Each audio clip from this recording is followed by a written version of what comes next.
दोस्तों, अब तक की वीडियो में आपने उत्पादन फलन को समझा है और अब हम इस वीडियो में आपको उत्पादन फलन के कुछ रूप, कुछ प्रकार के बारे में डिस्कस करने वाले हैं। तो देखिए, एक होता है हमारा रेखीय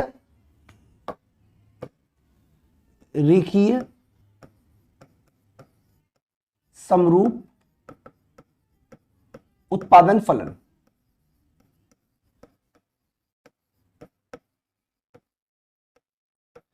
एक होता है हमारा कॉप डगलस उत्पादन फलन।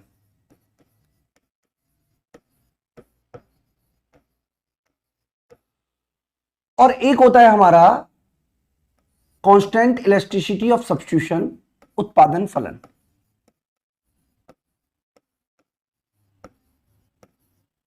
तो इन तीनों के बारे में हम समझेंगे, साथ ही साथ हम कुछ न्यूमेरिकल क्वेश्चंस जो हैं, जो पिछले सालों के एग्जाम में पूछे गए हैं, उनके बारे में भी इस वीडियो में आपसे डिस्कस करने वाले हैं। तो सबसे पहले अगर हम बात करें रेखीय समरूप उत्पादन फलन की, तो रेखीय समरूप उत्पादन फलन दो शब्दों से मिलकर बना है।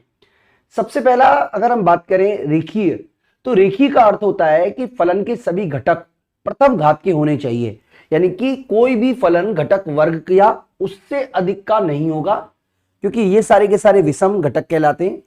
इसलिए पहली कंडीशन ये है कि सभी घटक प्रथम घात के होने चाहिए, यानी किसी पे भी स्क्वायर वगैरह नहीं होना चाहिए। इसके अलावा समरूप का अर्थ है कि फलन सभी घटक समान घात के हों, यानी कि जो फलन है वो भी समान घात के ही होने चाहिए। तो प्रथम घात का समरूप उत्पादन फलन का अर्थ है कि यदि उत्पादन के समस्त साधनों को एक ही अनुपात में बढ़ाया जाता है तो उत्पादन भी उसी अनुपात में बढ़ जाएगा। यानी कि रेखीय समरूप उत्पादन फलन की मूल विशेषता यह है कि अगर हम साधनों को किसी भी एक अनुपात में बढ़ाते हैं, समझी साधनों को, तो उत्पादन भी उसी अनुपात में बदल जाएगा। यानी कि एक तरीके से यह पैमाने के समान प्रतिफल की बात करता है। तो यहां पे आप देखिए ए बी सी डी 4 हमारे साधन है और इनकी वजह से उत्पादन हो रहा है, यानी कि quantity is the function of A B C D factors. तो अगर हमने सभी को लैम्डा से बढ़ाया, यानी कि ए को भी, बी को भी, सी को भी, डी बी से भी, तो उत्पादन भी हमारे लैम्डा से बढ़ गया। यानी कि अगर हम सभी साधनों को दोगुना कर दें तो उत्पादन भी दोगुना हो जाएगा। अर्थात जब सभी उत्पादन के सभी साधनों को लैम्डा गुना बढ़ाया जाता है या दो गुना बढ़ाया जाता है तो उत्पादन भी दो गुना भी बढ़ जाएगा। यानी कि रेखीय समरूप उत्पादन फलन मूल बिंदु से सीधी रेखा में होता है।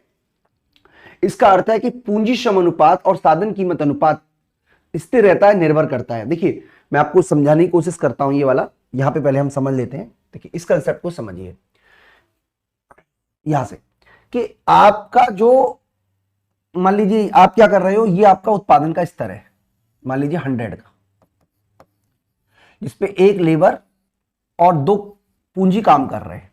तो अगर आप दोनों को ही दुगना कर दो तो उत्पादन भी दुगना हो जाएगा। तो इसको बोलते हैं सरल रेखीय उत्पादन फलन। यानी कि OA दीर्घकालीन विस्तार पथ है जो रेखीय समरूप उत्पादन फलन को दर्शाता है। यह मूल बिंदु से प्रारंभ होता है तथा धनात्मक ढाल का होता है।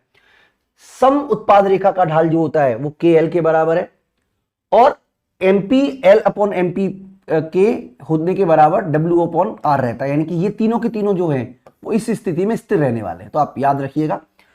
कुछ विशेषताओं की बात अगर हम कर रहे थे, क्योंकि कुछ विशेषताओं की चर्चा करना भी आपके लिए बहुत जरूरी है, तो मुख्य विशेषताएं क्या है? रेखीय उत्पादन फलन पैमाने के स्थिर प्रतिफल की व्याख्या करता है, आपको याद रखना है। दूसरा, उत्पत्ति के साधनों की सीमांत उत्पादकता एवं औसत उत्पादकता पूंजी श्रम अनुपात पर निर्भर करती है। इसके अलावा वितरण सीमांत का यूलर प्रमेय सभी समरूप उत्पादन फलन पर आधारित है।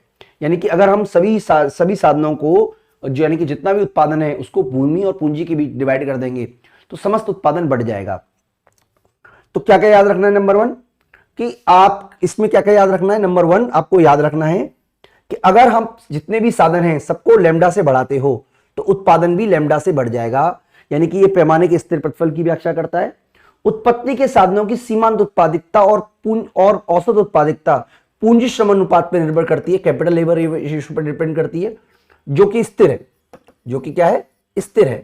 और तीसरा, अगर हमारे समस्त साधनों को उनकी इनकम के बराबर पैसा बांट दिया जाए, उनके कंट्रीब्यूशन के बराबर पैसा बांट दिया जाए तो समस्त पैसा जो है वो खत्म हो जाएगा। तो यहां पे कुछ क्वेश्चंस जो हैं जो आपसे एग्जाम में पूछे गए उनसे एक बार हम डिस्कस कर लेते हैं। इसमें लिखा हुआ है कि इफ MPL अपॉन MPK, मैं हिंदी में पढ़ देता हूं कि यदि श्रम और पूंजी में किसी भी अनुपातिक परिवर्तन के साथ MPL अपॉन MPK नहीं बदलता, यानी कि आप क्या कर रहे हो, श्रम और पूंजी दोनों की मात्रा बढ़ा रहे हो, लेकिन पूंजी marginal productivity of labour and marginal productivity of capital किसी भी तरीके से चेंज नहीं होता, तो इसको आप क्या बोलोगे, इसको बोलोगे होमोजीनियस, यानी कि एक रूप समरूप उत्पादन फलन, इसको आप ये बोलोगे। ठीक है जी, आप याद रखिएगा ये होमोजीनियस प्रोडक्शन फंक्शन है, यानी कि श्रम और पूंजी दोनों की मात्रा बढ़ाने पर भी आपका marginal productivity of labour, marginal productivity of capital change नहीं हुआ है। इसके अलावा यहां पे दिया हुआ है उत्पादन फलन, उत्पादन फलन में दिया हुआ है Q की पावर 0.7 और K की पावर 0.3, इनको मिलाने से आएगा 1, यानी कि एक तरीके से आप कह सकते हो कि ये पैमाने के स्थिर प्रतिफल को दिखाता है, स्थिर प्रतिफल को दिखाता है। याद रखिएगा अगर आपका 0.7 और 0.5 दिया होता तो ये पैमाने के बढ़ते प्रतिफल को दिखाता, 0.7 और 0.2 दिया होता तो ये पैमाने के गिरते प्रतिफल को दिखाता, और क्योंकि दोनों का योग जो है वो 1 के बराबर है, इसलिए पैमाने के स्थिर प्रतिफल को डिनोट करेगा।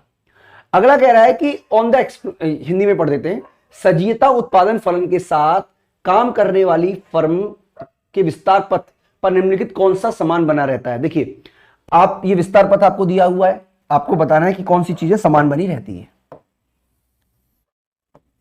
इसमें कौन कौन सी चीजें समान बनी रहती है। सबसे पहला इनपुट आउटपुट रेशो, यानी कि हमारा जो इनपुट रेशो है, पूंजी और श्रम का अनुपात है, वो समान बना रहता है, बिल्कुल ठीक बात है, वो समान बना रहता है। इसके अलावा आगतों का कीमत अनुपात यानी कि W/R, ये भी स्थिर बना रहता है।